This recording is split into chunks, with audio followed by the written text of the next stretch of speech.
L'apport de Harry Markowitz à la gestion de portefeuille, risque et diversification. Harry Markowitz, 1927-2023, est le père de ce que l'on appelle la gestion moderne de portefeuille. Après des études en philosophie, il devient docteur en économie en 1954 de l'Université de Chicago. Ses contributions principales concernent le risque d'un portefeuille, la diversification, la frontière efficiente et l'optimisation de portefeuille.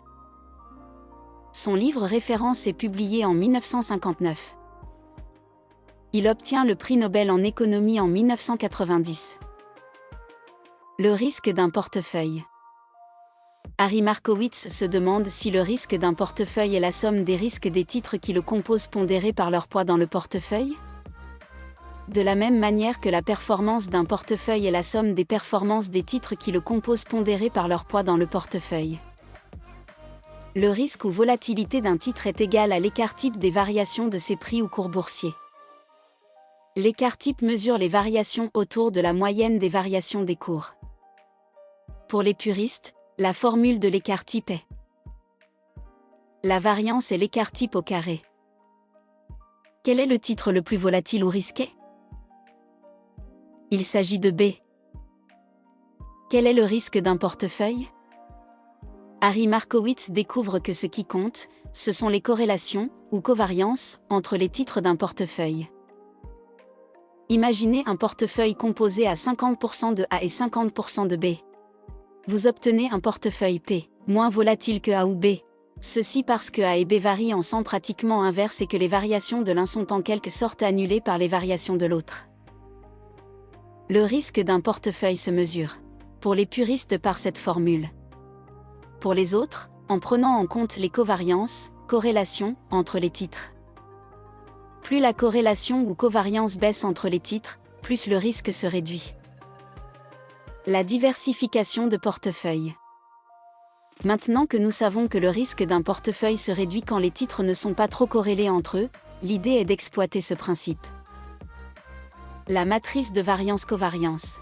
Il faut chercher des titres A, B, C, D, qui ont un risque, variance, peu élevé et surtout des covariances faibles, corrélation, entre eux.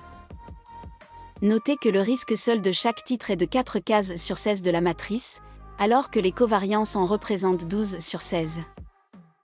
Le risque d'un portefeuille provient donc principalement des covariances.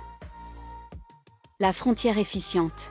Représentons graphiquement des titres sur un axe performance et un axe risque. La frontière efficiente est la courbe qui domine le nuage de points, au-dessus de laquelle il n'est pas possible d'obtenir une performance supérieure pour un risque donné ou un risque inférieur pour une performance donnée. Les meilleurs portefeuilles ou portefeuilles optimaux se situent sur la frontière efficiente. Le portefeuille optimal. Pour obtenir le portefeuille optimal, il faut disposer de plusieurs données. Prévision de performance pour chacun des titres. Variance de chacun des titres. Covariance entre chaque titre. Il faut ensuite trouver une solution, un problème d'optimisation non linéaire que Harry Markowitz résoudra grâce à la recherche opérationnelle en 1956. La résolution permet de tracer la frontière efficiente et de choisir le portefeuille ayant soit le niveau de risque désiré ou la performance attendue correspondant à ses prévisions. Les limites de la théorie de Harry Markowitz sont: il est très difficile de prévoir une matrice de variance-covariance pour le futur. Les variances et covariances ne sont pas stables dans le temps. La distribution des variations des cours boursiers ne suit pas une loi normale, hypothèse de la théorie. Le principal problème est que lors des crises boursières, les corrélations entre les actifs financiers augmentent et donc font empirer la situation. Corrélation entre la France et le G4. On note que les corrélations avec la mondialisation ont fortement augmenté. Corrélation entre les actions et les obligations du G5. On note que les corrélations fluctuent très fortement, de façon quasi cyclique. Harry Markowitz est un authentique génie de la finance. Il a redéfini la question du risque d'un portefeuille, conçu, résolu le problème de l'optimisation de portefeuille grâce à une nouvelle science qui émergeait au début des années 50.